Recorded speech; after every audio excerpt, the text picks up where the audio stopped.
Pluto is a planet. In Streator, Illinois, that science is still true thanks to astronomer Clyde Tombaugh, a hometown boy. Well, he discovered the planet Pluto. We still say planet Pluto. Judy Bliss knows quite a bit about Tombaugh. My dad and Clyde were first cousins. He grew up in very humble surroundings. His parents were farmers, and when he was born, he and his mom and dad lived with my great-grandparents for a brief time, and my dad lived right up the road, so they were good buddies. And the night skies back in those days, the early 20th century, were something to behold. Light pollution was minimal compared to today. Farmers didn't have yard lights, and there weren't the lights that there are now, so I'm sure it was spectacular.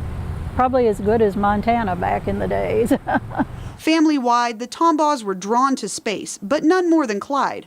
Family members, including Bliss's grandfather, helped Tombaugh with his first telescopes. My grandfather was instrumental in getting him interested in astronomy.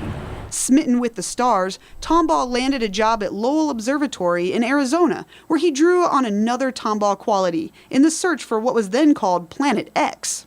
Probably it was kind of a chance thing that he discovered Pluto, but we credit that to his patience. He sat and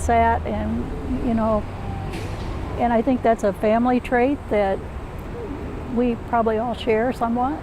By Bliss's account, Clyde Tombaugh was a quiet man, down to earth you might say, and never really sought the spotlight, even after he earned fame for discovering the 9th planet from the sun, the only American at that time to have discovered a planet.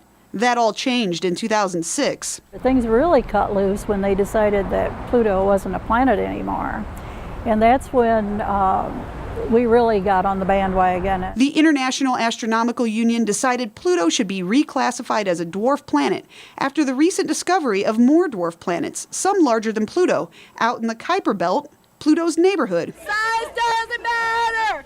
Protests erupted, school children wrote letters, Streator wasn't having it, and the state of Illinois wasn't having it either, declaring that as Pluto passes overhead through Illinois' night skies, that it be reestablished with full planetary status in 2009. In Illinois, Pluto is still a planet. His ashes are still going out there into space. That's just incredible. While Pluto is in the middle of a demotion, 2006 also saw the launch of NASA's New Horizons spacecraft, sent to get a close-up look at Tombaugh's planet and ferrying along some of his ashes.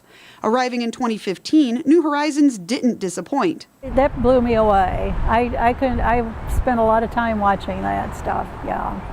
What was your favorite part about it? Oh, well, the heart and the stuff that, just the image of realizing that it was more than just a old dead rock, There's stuff going on there. I don't know all the science of it, but it's a lot more interesting than scientists thought it was going to be, I guess. New Horizons deepened Streator's love affair with the planet Pluto, a relationship they celebrate with art and a festival. And as for that demotion, some of us are confident that they'll reverse that someday. Joy Hernandez for Great Day TV.